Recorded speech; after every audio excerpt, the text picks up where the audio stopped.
Hello student, आपका स्वागत है हमारे चैनल पे। लास्ट क्लासेस में हम लोग देख चुके हैं adverb of time, adverb of frequency, adverb of manner, adverb of place and आज हम लोग देखेंगे अब adverb of degree, interrogative adverb, adverb of affirmation and negation, adverb of reason and relative adverb.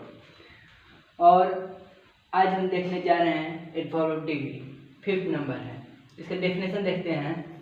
The adverb which shows how much or what extent a thing is done is called the adverb of degree। मात्रा बताता है कितना मात्रा में कोई कार्य होता है। वह क्रिया विशेषण जो मात्रा बताए कि कार्य होने का माने क्षमता बताए, इंटेंसिटी बताए, मात्रा बताए कि किस रफ्तार में काम हो रहा है, कितना हो रहा है, उसका मात्रा बताता है, उसको बोला जाता है एडवर्ब ऑफ डिग्री। क्लियर? अब देखते हैं example 1। She is very tall. वह बहुत लंबी है, ठीक है, यह बहुत बड़ी है। तो कितनी बड़ी है लगाते हैं तो उत्तर मिल जाता है इससे, माने हाउ मच, तो बहुत। वेरी का मतलब होता है बहुत। तो कितनी लंबी है? बहुत लंबी है। अगर यही पूछा जाएगा वह कहाँ लंबी है, तो ये कोई उत्तर आ रहा है? नहीं। कितनी लंबी है? तो बहुत लंबी है। हमें इसका उत्तर मिल जा रहा है। कैसी है? तो इससे हमें उत्तर नहीं मिल रहा है कि अच्छी है कि बुरी है। इससे हमें क्या उत्तर मिल गया? इतना आप समझ लीजिए कि अगर आपको उत्तर मिल जाए कितना लगा कि क्रिया में, सी इज वेरी टॉल, वह बहुत लंबी है। तो कितनी लंबी है प्रश्न पूछेंगे तो उत्तर आएगा वेरी, ठीक है। सेकेंड से और आपको क्लियर हो जाएगा। सेकेंड नंबर देखिए, दे हैव इनफ फूड। उनके पास क्या? पर्याप्त भोजन है। इनफ का मतलब क्या होता है? काफी या पर्याप्त, ठीक है। तो उनके पास कितना भोजन है? पर्याप्त मात्रा में भोजन है। तो कितना लगा है क्रिया में कि कितना भोजन है, तो उनके पास पर्याप्त भोजन है। तो पर्याप्त कितना भोजन है उनके पास? तो पर्याप्त है। अब थर्ड नंबर देखते हैं, we hardly know him. We hardly का मतलब होता है मुश्किल से, ठीक है। वी हार्डली नो हिम, हम उनको बहुत मुश्किल से जानते हैं। हम उनको बहुत मुश्किल से, तो हम उनको कैसे कितना जानते हैं, कैसे जानते हैं तो बताया नहीं जा रहा है कैसे जानते हैं, उत्तर नहीं मिलेगा। लेकिन हम उन्हें कितना जानते हैं, तो कितना जानते हैं? मुश्किल से जानते हैं। हम उनको कितना जानते हैं? उसको तो हार्डली माने बहुत मुश्किल से जानते हैं। तो हार्डली उत्तर मिल रहा है। ये क्या है? हार्डली। ये हार्डली क्या है? Adverb of degree. हम उसको मुश्किल से जानते हैं। हम उसको कितना जानते हैं, तो उत्तर आएगा हार्डली, मुश्किल से जानते हैं। बार बार रिपीट करना है कि आप क्लियर हो। अब लास्ट देखते हैं example, Ram has nearly finished his work. Ram क्या? अपना करीब या लगभग से अपना कार्य खत्म कर लिया है। नियरली का अर्थ होता है लगभग, ठीक है। राम अपना कार्य खत्म कर लिया है। कितना? प्रश्न पूछा जाएगा कितना कार्य खत्म किया है, तो लगभग से खत्म कर दिया। कितना किया? मात्रा इसमें नहीं, मात्रा बताया जा रहा है कितना, तो लगभग। काफी माने काम, नियरली करीब लगभग से काम वो अपना खत्म कर लिया है। और कैसे किया है तो उत्तर नहीं मिल रहा है। क्रिया में कैसे लगाएंगे, कैसे खत्म किया है तो उत्तर नहीं होगा। और कहाँ खत्म किया है उत्तर नहीं है। लेकिन कितना खत्म किया है तो लगभग से कार्य खत्म कर दिया है। अब इसके बाद हम देखेंगे 6th नंबर जो है आपका इंटेरोगेटिव एडवर्ब। चलिए अब हम देखते हैं 6th नंबर इंटेरोगेटिव एडवर्ब। इसका डेफिनेशन देख लेते हैं। The adverb which is used to ask question is called the interrogative adverb. बहुत आसान है। वह क्रिया विशेषण जिसका उपयोग हम लोग क्या करते हैं? प्रश्न पूछने के लिए करते हैं, उनको क्या बोला जाता है? इंटेरोगेटिव एडवर्ब, अर्थात प्रश्नवाचक क्रिया विशेषण। देखिए, आपको देखने में लगेगा कि ये सब आप पहले देख चुके हैं, क्योंकि इंटेरोगेटिव प्रोनाउन और इंटेरोगेटिव एडवर्ब का स्ट्रक्चर बहुत कुछ हद तक सेम लग रहा है। क्योंकि देखिए, इंटेरोगेटिव प्रोनाउन, इंटेरोगेटिव एडवर्ब और इंटेरोगेटिव एडजेक्टिव, इन तीनों में डिफरेंस बताने के लिए मैं सेपरेट वीडियो आप लोगों के लिए लाऊंगा। अब हम देखते हैं इंटेरोगेटिव एडवर्ब के बारे में। इसका और इंटेरोगेटिव प्रोनाउन में बहुत समानता है, क्योंकि देखिए इसका हमेशा जो प्रश्न पूछने के लिए जिसका प्रयोग करते हैं, व्हेन, वेयर, कोई भी चीज़, उसके हमेशा बाद क्या होता है? इंटेरोगेटिव प्रोनाउन में भी उसके बाद एक वर्ब होता है, हेल्पिंग वर्ब होता है। और इसमें भी आपको वैसा ही देखने को मिलेगा कि इसके बाद में तुरंत एक हेल्पिंग वर्ब हम लोग को देखने को बहुत हद तक इस वीडियो में जो मैं आप लोग के लिए बना रहा हूँ, जो एग्जाम्पल दिया हूँ, इसमें आपको देखने को मिल रहा है। लेकिन इसमें कुछ डिफरेंस है। वह प्रश्न जो इस प्रश्न का पूछने के लिए हम प्रयोग वेयर अर्थात कहाँ, वेन अर्थात कब, हाउ से अगर वाक्य शुरू हो रहा है, कोई इंटरोगेटिव वाला है, लास्ट में इंटरोगेटिव साइन दिया गया है और वाक्य शुरू हो रहा है वेयर से, हाउ से, वेन से, how much, how many, how often, why, इस तरीका से जो वाक्य शुरू होगा, ठीक है। और उसके बाद में हेल्पिंग वर्ब रहेगा। हेल्पिंग वर्ब में के अगर चक्कर में नहीं फंसेंगे तो इसको आप याद कर सकते हैं। अगर कहीं भी अगर वाक्य शुरू हो रहा है, प्रश्न पूछने के लिए शुरू हो रहा है where, how, when, how much, या हाउ के साथ हाउ मेनी लगा हो, या हाउ ऑफ्टन लगा हो, या हाउ के साथ कुछ भी लगा हो, ठीक है, या वाई से प्रश्न शुरू हो रहा है, तो उस समय में हम क्या उसको जान जाएंगे, तुरंत समझ जाएंगे कि वो इंटरोगेटिव एडवर्ब है। क्योंकि वेयर आर यू गोइंग, तुम कहाँ जा रहे हो, तो कहाँ जा रहे हो इसमें वेयर लगा है, वेयर के बाद क्या है, हेल्पिंग वर्ब आ रहा है आर। आप देखेंगे वेयर के बाद आर क्या है, एक हेल्पिंग वर्ब है। तो क्या है, वेयर आर यू गोइंग, तुम कहाँ जा रहे हो, ठीक है। तो कहाँ जा रहे हो, तो कहाँ जो बात है वेयर, अगर शुरुआत में क्या हमें देखने को मिल गया वेयर, और वेयर के बाद में अगर इसी को आप एडजेक्टिव कब समझेंगे, वेयर के बाद अगर कोई हेल्पिंग वर्ब ना रहे वाला, सीधा क्या हो, कोई नाउन हो, तो क्या हो जाएगा, तब वो एडजेक्टिव हो जाएगा। तो हम तो एडजेक्टिव की बात नहीं कर रहे हैं। तो इंटरोगेटिव एडवर्ब का सबसे आसान तरीका है पहचानने का कि शुरुआत में आपका इंटरोगेटिव में शुरुआत होगा वेयर से, हाउ मच से, हाउ ऑफ्टन से, या हाउ से वाक्य शुरू होगा, ठीक है, और या शुरू होगा वेन से या वाई से। तुरंत पहचानोगे कि कौन सा एडवर्ब है, इंटरोगेटिव एडवर्ब है, प्रश्नवाचक क्रिया विशेषण। क्योंकि इंटरोगेटिव एडवर्ब, इंटरोगेटिव एडजेक्टिव और इंटरोगेटिव प्रोनाउन में काफ़ी समानता हमें देखने को मिलती है, ठीक है। दूसरा उदाहरण देखते हैं, हाउ आर यू, कैसे तुम कैसे हो, तो कैसे हो, यहाँ देखिए तीसरा का, when will you read book, तुम कब किताब पढ़ोगे, ठीक है, कब। How much money do you need, कितना पैसा तुम्हें जरूरत है, तुम्हें कितना पैसे की जरूरत है। पांचवा number, why is he playing cricket, वह क्यों क्रिकेट खेल रहा है, तो क्यों से यहाँ शुरू हुआ, हाउ मच से, वेन से, हाउ से, वेयर से, और अधिक हमने लिखे क्योंकि हाउ के बाद मच हो, या हाउ के बाद मेनी हो, या हाउ के बाद ऑफ्टन हो, और हाउ ऑफ्टन का मतलब होता है कितनी बार, ठीक है, और हाउ मेनी माने कितना, हाउ मच मतलब भी कितना, ठीक है, वेन का मतलब कब, हाउ का मतलब कैसे, वेयर का मतलब कहाँ, आपको ऐसा बता दिया, वाई का मतलब क्यों, ठीक है। अब आगे हम देखेंगे इसके बाद, नहीं आप लोगों को क्लियर हो गया होगा। अगर अभी क्लियर नहीं हुआ तो आपको आगे क्लियर हो जाएगा, क्योंकि इसके लिए मैं जब सेपरेट वीडियो आप लोगों के लिए लाऊंगा तो उस समय इंटरोगेटिव एडवर्ब, इंटरोगेटिव एडजेक्टिव और इंटरोगेटिव प्रोनाउन को आपको अलग अलग करके अच्छी तरह से समझा दूंगा। अब हम इसको आगे देखते हैं, आगे हम आप लोगों को बताते हैं क्या देखते हैं। आप देखेंगे adverb of affirmation and negation. चलिए अब हम शुरू करते हैं 7th number, adverb of affirmation and negation. इसका मतलब क्या है, वह क्रिया विशेषण जिसमें कोई चीज़ एक्सेप्ट करने के लिए और डिनाई करने के लिए जिसका इस्तेमाल होता है, ठीक है, वह क्रिया विशेषण। इसका डेफिनेशन देखते हैं, the adverb which indicates an assertion or denial is called respectively the adverb of affirmation or negation। वह क्रिया विशेषण जिसका प्रयोग हम क्या कोई भी चीज़ को एक्सेप्ट करने के लिए, स्वीकार करने के लिए करते हैं, और डिनायल के लिए मतलब कोई चीज़ को नकारने के लिए करते हैं, उन क्रिया विशेषण को क्या बोला जाता है, adverb of affirmation and negation, ठीक है। अब इसका उदाहरण से हम समझते हैं। आप सोच रहे हैं कि क्वेश्चन मार्क लगा कि इंटरोगेटिव वाक्य क्यों यहाँ बनाया गया, लेकिन इसके पीछे कारण है, जिसमें जैसे कोई आपसे प्रश्न पूछता है जिसका आप उत्तर देते हैं हाँ या ना में, वो भी क्या है, सकारात्मक और नकारात्मक तरह का ना है। आर यू हैप्पी, क्या आप खुश हैं, तब बोलेंगे है तो यस, नहीं तो बोलेंगे नो। तो जब यस जो आपका शब्द निकल रहा है, यस माने हाँ, वो हो गया सकारात्मक, एफर्मेशन, एडवर्ब ऑफ एफर्मेशन।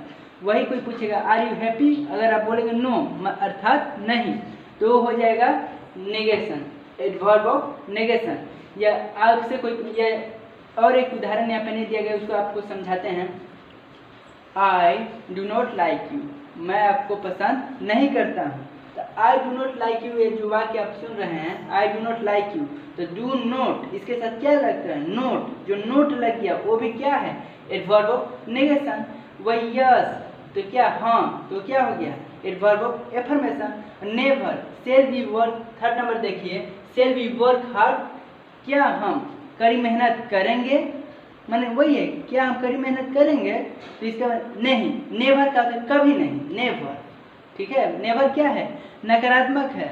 उसी तरीका से श्योरली माने निश्चित रूप से, सर्टेनली ये सब क्या है, ये सभी एडवर्ब ऑफ एफर्मेशन है, ठीक है। Adverb of negation, adverb of affirmation, certainly ये सब जो है, ये सब हम आपको अभी इसलिए नहीं बता रहे हैं क्योंकि अभी आप शुरुआत में है, इसको आप लोग पहले समझ लीजिए, उसके बाद में आप लोग को धीरे धीरे इसके रूप में हम इसको हायर लेवल पे भी आपको समझाएंगे। अभी आप इतना समझ लीजिए, कोई भी चीज़ को आप एक्सेप्ट करते हैं तो एडवर्ब ऑफ एफर्मेशन है, और नकारते हैं तो वो एडवर्ब ऑफ निगेशन है। और इसको एक अलग तरीका से आप लोग के लिए, इसके लिए भी वीडियो हम बनाएंगे क्योंकि अभी आप लोग को बस इसके बारे में समझाना जरूरी है कि इसके बारे में आपको कुछ हार्ड आइडिया एक हो जाए, ठीक है। इसलिए आपको हम पूरी तरह क्लियर कर रहे हैं, अभी और क्लियर आगे करेंगे कि यस माने हाँ कहीं लिखा होगा, और ना कहीं भी नकारात्मक किसी चीज़ को एक्सेप्ट कर रहे हैं तो हो जाएगा सकारात्मक। चलिए अब हम इसको और अच्छी तरह से समझते हैं adverb of affirmation and negation. देखिए सर्टेनली, श्योरली, ट्रूली, डेफिनेटली, इसका अर्थ हिंदी में क्या होता है निश्चित रूप से, निश्चित रूप से। और नो, नोट, नेवर, ये क्या है इसका मतलब ना, मना करें, नो का मतलब नहीं, नोट का मतलब नहीं, और नेवर का मतलब कभी नहीं, नेवर कभी नहीं होता है ना, वही है। तो इसको जो जिसमें ना जिसको पहले ही आपको बताएं कि जिसको स्वीकार नहीं करेंगे, जिसमें मना करेंगे वो क्या हो जाता है एडवर्ब ऑफ नेगेशन, ठीक है। और जिसमें स्वीकार करते हैं वो होता है एफर्मेशन, ठीक है। ये बहुत आसान है। यस, यहाँ देखिए यस क्या एफर्मेशन, उसी तरह ये सर्टेनली, ये सभी क्या है एफर्मेशन एडवर्ब है, ये सब क्या है एफर्मेशन माने सकारात्मक है, स्वीकारता है, स्वीकारात्मक है, ठीक है। उसी तरह इसको समझिए सी विल श्योरली गो देयर, ये वाक्य को देखिए सी विल श्योरली गो देयर, वह निश्चित रूप से वहाँ जाएगी, वह निश्चित रूप से, तो निश्चित रूप के लिए क्या है निश्चित रूप में पक्का है कि वहाँ जाएगी, ठीक है। बस सी विल श्योरली गो देयर, तो श्योरली का मतलब निश्चित रूप से, जहाँ निश्चित रूप से, या श्योरली की जगह आपको ये भी लगा सकते थे certainly, she will certainly go there, वह वहाँ सर्टेनली का अर्थ भी होता है निश्चित रूप से, तो निश्चित रूप के लिए हम क्या लगा सकते हैं यहाँ श्योरली की जगह पर सर्टेनली भी लिख सकते हैं, श्योरली भी लिख सकते हैं, ट्रूली भी लिख सकते हैं, डेफिनेटली भी लिख सकते हैं, क्योंकि ये सब का मतलब क्या होता है निश्चित रूप से, ठीक है।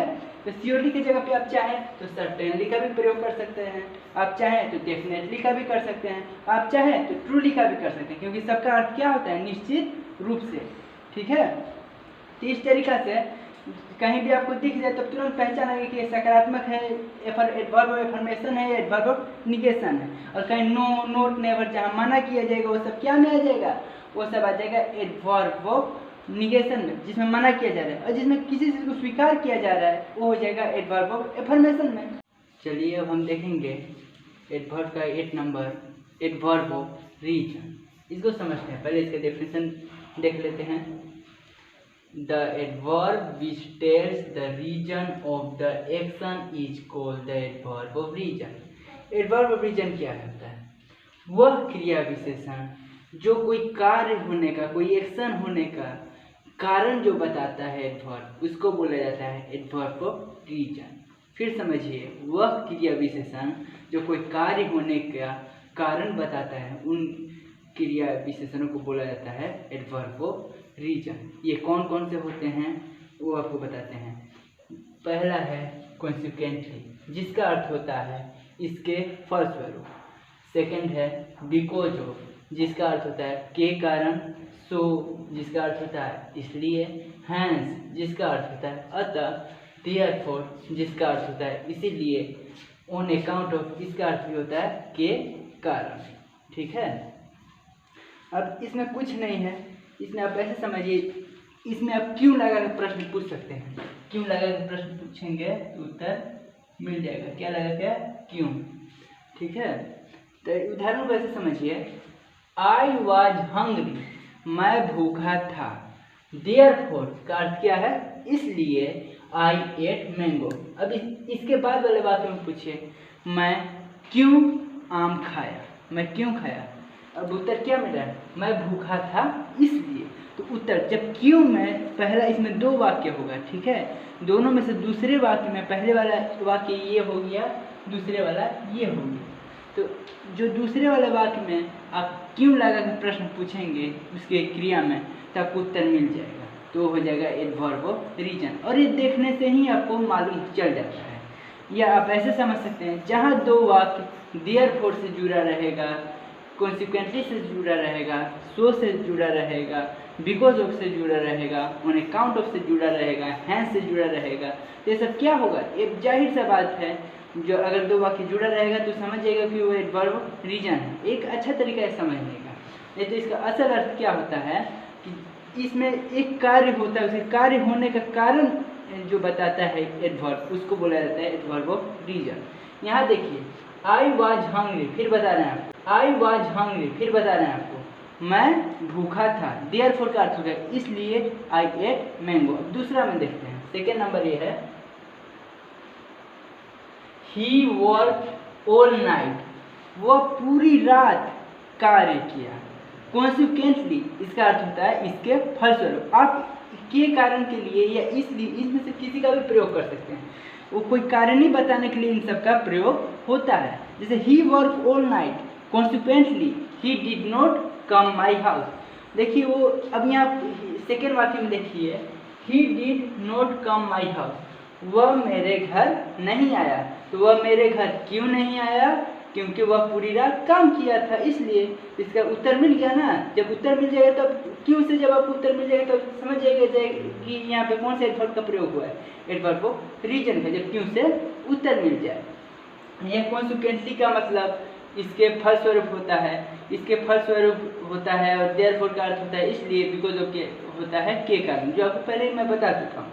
इसमें से इसलिए की जगह पे आप और एक शब्द का प्रयोग कर सकते हैं, इसमें से आप किसी का भी बीच में प्रयोग कर सकते हैं। ऐसे आप समझिए, आई वॉज हंग्री, मैं भूखा था, अतः हेंस आई एट मैंगो, इसलिए मैं खाया मैंगो।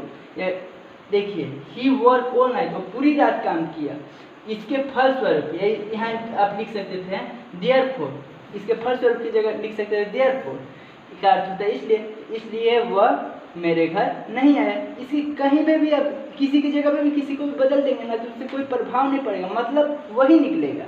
इससे आप समझ लीजिएगा, याद भी इसको कर सकते हैं कि कहीं भी दो वाक्य के बीच में अगर कहीं दिख जाएगा consequently, because of, so, hence, therefore, on account of, तब समझ जाइएगा कि कौन सा है, एडवर्ब ऑफ रीजन है। चलिए अब हम देखते हैं रिलेटिव एडवर्ब। रिलेटिव एडवर्ब क्या होता है? The adverb which modifies the verb following them and at the same time join two sentences together।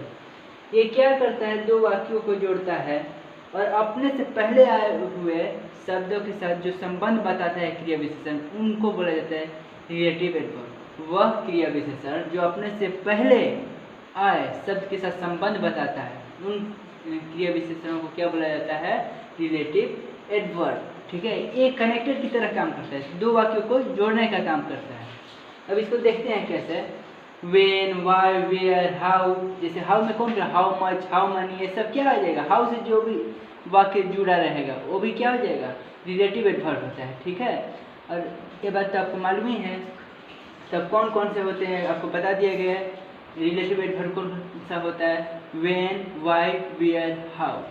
ठीक है, तब इसका एग्जाम्पल देखते हैं।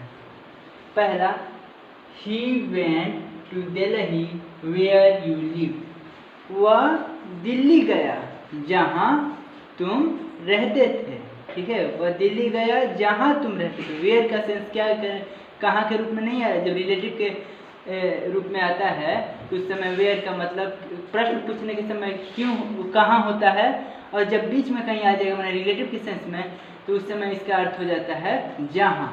He went to Delhi where you live, वह दिल्ली गया जहाँ तुम रहते थे। वेयर यहाँ पे कौन सा रूप निभा रहा है, यहाँ पे वेयर निभा रहा है, अर्थ हो रहा है वेयर का जहाँ का रूप। ठीक है, वेयर का मतलब यहाँ कहाँ है, इस वाक्य में क्या मतलब है, जहाँ का। अब दूसरे में देखते हैं, Sita will give him pen when he will read book. Sita क्या करेगी, उसको कलम देगी। व्हेन का मतलब कब होता है, जब प्रश्न पूछते हैं तो कब के लिए करते हैं, और जब रिलेटिव एडवर्ब के रूप में करते हैं, कंजक्शन के रूप में करते हैं, तो व्हेन का अर्थ होता है जब। क्या होता है, जब। वेयर का मतलब जैसे होता है कहाँ, तो उसी तरह इसका अर्थ हो जाता है जहाँ। उसी तरह व्हेन का मतलब होता है कब, तो यहाँ हो जाता है जब। तो व्हेन का अर्थ यहाँ पे क्या रूप में दिया गया, जब के रूप में दिया गया। तो ही विल रीड बुक, तो यहाँ क्या वाक्य में बोला जा रहा है कि Sita will give him pen, Sita उसको कलम देगी जब वह किताब पढ़ेगा। ठीक है। अब देखिए यहाँ पे आप देख रहे हैं साफ साफ कि दो वाक्यों को क्या किया जा रहा है, ये जोड़ रहा है। हाँ, अब आगे बढ़ते हैं। We do not know why he did not play cricket. हम नहीं जानते हैं क्यों वह क्रिकेट नहीं खेली। वह इसमें बोला जा रहा है कि हम नहीं जानते हैं। वाई के सेंस में, वाई का दूसरा नहीं, वाई का अर्थ क्यों ही रहता है। इसमें भी कंजक्शन के रूप में या रिलेटिव एडवर्ब के रूप में भी जब काम कर रहा है, जैसे यहाँ एडवर्ब के रूप में काम कर रहा है, तो मैं यहाँ भी क्यों का दूसरा नहीं बदलता है, क्यों का क्यों ही रहता है। ठीक है। तो we do not know why he did not play cricket. We do not know why he did not play cricket. हम नहीं जानते हैं क्यों वह क्रिकेट नहीं खेला। चलिए अब हम देख लेते हैं सेंटेंस एडवर्ब जो 10वां रूप है। ठीक है।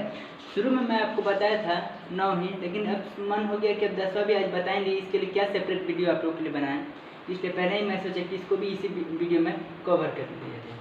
तो देखते हैं sentence adverb. Sentence adverb modify the whole sentence and normally express the speaker's opinion. Sentence adverb होता क्या है? सेंटेंस एडवर्ब करता है जितना भी पूरा वाक्य का, ठीक है, पूरी वाक्य का या सभी साथ साथ में वाक्य को एक साथ व्यक्त करता है, इनका सोच या विचार को व्यक्त करता है। सेंटेंस एडवर्ब होता क्या है? यह एडवर्ब पूरे वाक्य को मॉडिफाई करता है, उसके साथ साथ वह वक्ता के विचार को पूरी तरह से क्या करता है, व्यक्त करता है। समझ में आ गया सेंटेंस एडवर्ब होता क्या है। अब कुछ मैं बताया 2-3 जो होता है। श्योरली, निश्चित ही, फॉर्चुनेटली, भाग्यवत, पॉसिबली, संभवतः, और बहुत सारे जैसे क्लियरली, स्पष्ट रूप से, प्रोबेबली, संभवतः, इस तरीके से आप इसको समझ सकते हैं। जितना भी एडजेक्टिव को मैं क्या एडवर्ब बनाने के लिए एल वाई अंत में लगा देते हैं, माने विशेषण में, क्रिया विशेषण बनाने के लिए हम क्या करते हैं, एल वाई लगाते हैं, डबल एल वाई लगा देते हैं। इस तरीके से करके हम बनाते हैं ना, तो वो भी आपको बाद में बताया जाएगा किस तरीके से एडजेक्टिव को एडवर्ब बनाया जाता है। सब तरीका आपको सिखाया जाएगा। तो जो एडजेक्टिव को हम जिस तरीके से बनाते हैं एडवर्ब, तो वही सब हो जाता है सेंटेंस एडवर्ब में आ जाता है। जैसे स्लोली, फास्टली, श्योरली, उसके बाद होता है बेडली, इस तरीके से। ठीक है। सब जितना भी ली वाला आ जाता है, सब क्या में आ जाता है, सब सेंटेंस एडवर्ब में आ जाता है।